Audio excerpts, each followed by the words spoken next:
Hello, one and all, and welcome to the Commodity Podcast, your weekly podcast for car, motorcycle, and lifestyle enthusiasts alike. I'm your host, Gunter from Commodity Los Santos, the #1 destination for automotive tuning and customization. Now you can watch us each week. Enjoy this episode.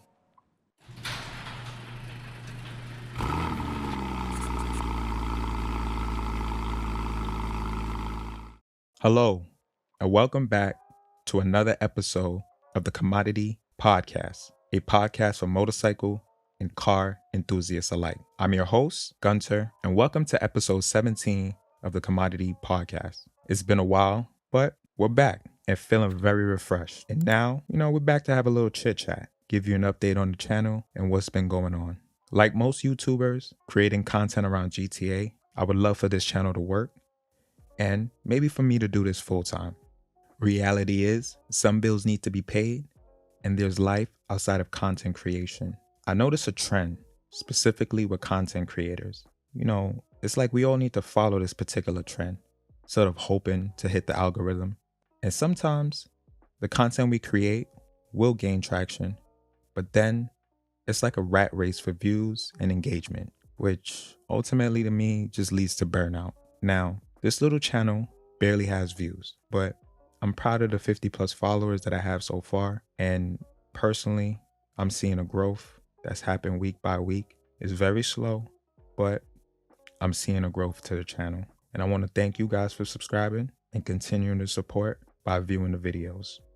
Ultimately, this channel is more conversational, with updates here and there about what's new in GTA. It's for people who like cars, coffee, and listening to podcasts, but also you love GTA.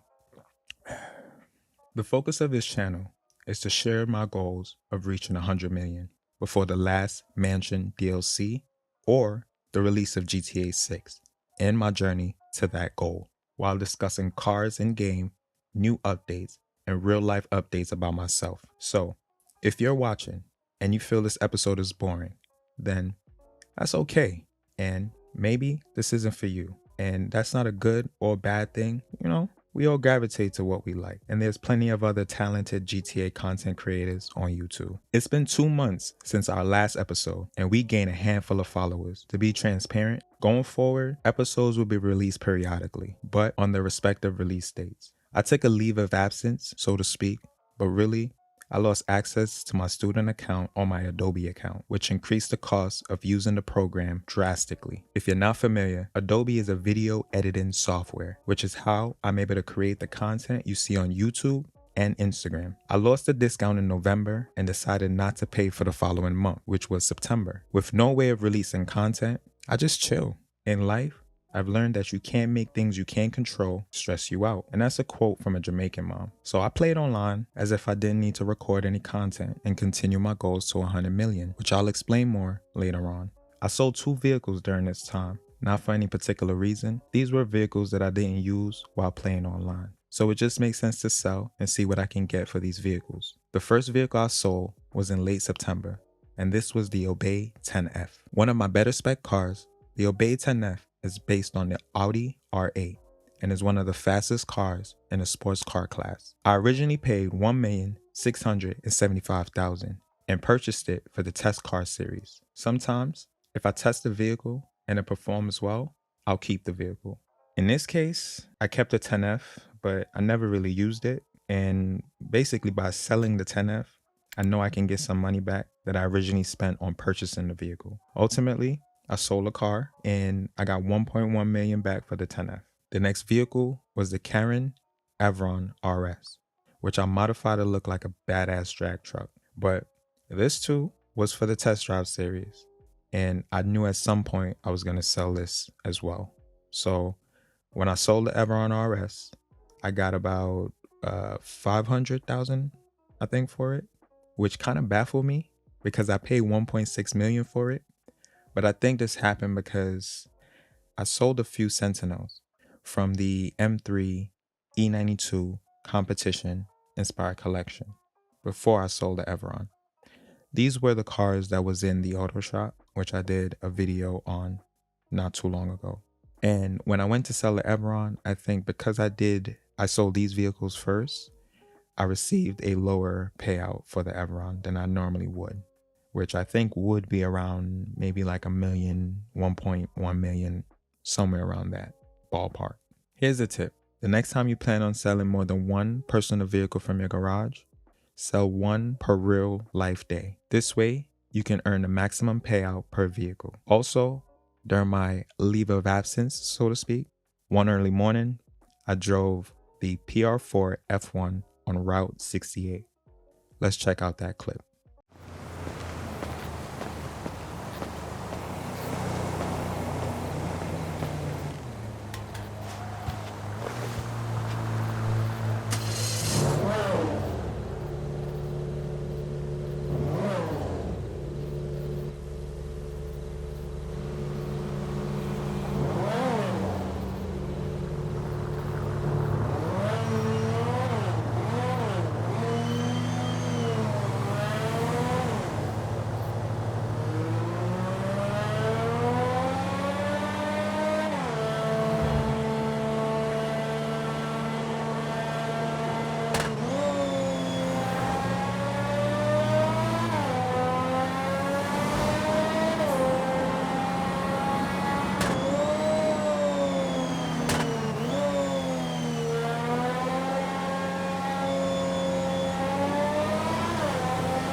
Welcome on board. You're in safe hands today. Feel free to help yourself to champagne.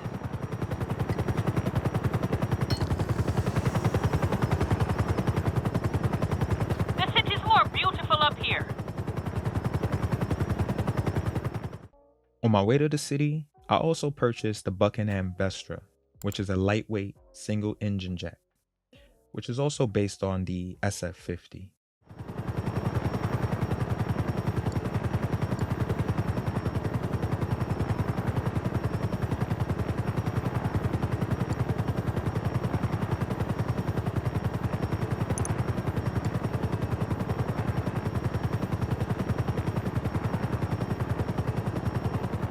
I've been flying the plane completely in first person mode, basically taking lessons from pilots on YouTube. When I'm in a lobby, already full with CEOs and MC clubs, and I'm waiting for a CEO spot, I fly this thing around, basically from airport to airport, just practicing taking off and landing the aircraft smoothly. The first week in October, I wanted to purchase a new vehicle. I just reached my goal of 35 million in game and thought it would be a great idea to purchase something I can use for the car test series, but also something that I never bought before. That pick would be the Sterling GT, which was purchased at full price for $975,000. This is one of those cars for me that ranks high on my list overall for the best engine sound in game. It's currently spec'd to perfection in my opinion, with only minimal amount of customization. I'm currently working on a test drive series for the Sterling GT, so turn on your notifications and check out our community board for more release updates and more info. In episode 14, we discussed my recent car rotation. My picks were the Grotti Amaggio, the Grotti Caminazera, the Ubermacht GTS, and the Vapid Caracara 4x4. Out of these 4 picks, my favorite vehicle by far was the Ubermacht GTS and the Vapid Caracara. The Grotti Amaggio had the most detailed interior, and since I'm mainly playing first person mode, I often drive the car around a lot, especially while waiting for a CEO slot in a full lobby. It's a light and playful vehicle, sending all the power to the rear wheels. And overall, it's super quick. And as for looks, it screams luxury and performance. The Grotti Cabanzero, on the other hand, I didn't use too much. Alright, I used it while doing a few car wash missions, but that's really about it. I also loaned it to a random level 18 player for a few minutes one day. I was in the middle of a salvage yard robbery task, I think. He started to follow me and sort of seemed friendly. He followed me all the way to Palito Forest Sawmill, then asked if he could drive. I gave him full access and flew the buzzer helicopter back to the salvage yard. He had the vehicle for a while, actually. At one point, I checked the map and he drove all the way from Palito Bay to Ellis Island, which I thought was nice on his part for enjoying the vehicle and not destroying it. You know, there's a quote I like to say, sharing is caring, and I'm a firm believer in that quote. Next, we have the Ubermacht Sentinel GTS. I use the GTS so much that I know for a fact I'm not going to sell it.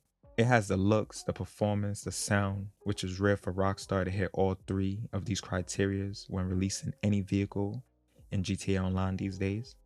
Last, we have the Vapid Caracara 4x4, which by far has been the best daily vehicle in-game. Although this is a big-ass truck, there's enough power to haul ass around Los Santos. In terms of the vehicle that was used the most, I would have to say I used the Caracara the most, followed by the GTS, then the Imaggio.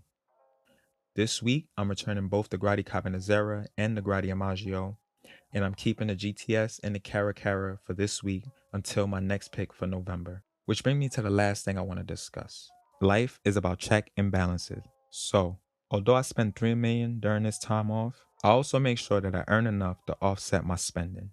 So, here's what I did. During the week for double money bunker sales, I logged on, I headed to the ATM, and I made sure I made a deposit of the cash that I had on hand the last time I played. Next, I headed over to the bunker and I completed a sale mission. After, I went to the car wash business to collect the safe earnings and then started a car wash money laundering mission. Once I completed the mission, I drove to the salvage yard business, collected the safe earnings, and then sold the only vehicle I was able to obtain that week, which was the Sterling GT. The next day, I logged back in and went crazy, like 4 hours worth of gameplay. I collected my agency earnings and sold another vehicle from the salvage yard. I collected my arcade earning, made a deposit, and then headed to the bunker for another sale mission. At the salvage yard, I collected the earnings from the safe and then sold another vehicle. And before logging off, I made one last minute street sale before calling it a night. I did take a break for a while, but last week I was online for a couple of hours. I collected my nightclub earnings, then made my way to the car wash for a car wash mission to reduce the heat level so I can continue to earn my daily income from the business. Finally, I ended up selling the last vehicle from my salvage garage. We ended the last episode with a remaining balance of around 30 million, just a little bit above 30 million. And now we've added the Sterling GT to our collection, the Buckingham Vestra, and $41 million to our bank. In a game where money is everything, with money comes a feeling of power, and with power comes the feeling of respect. This last clip I'm going to share is a perfect representation of respect.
How dare you!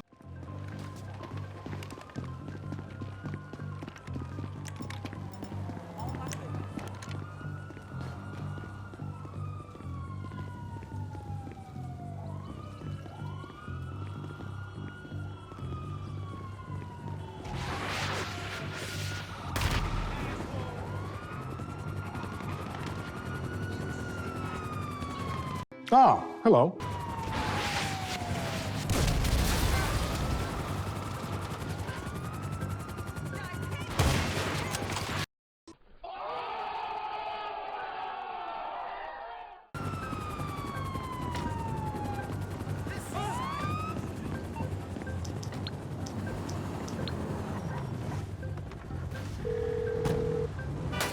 He attacked me, I got even, and we both went our separate ways.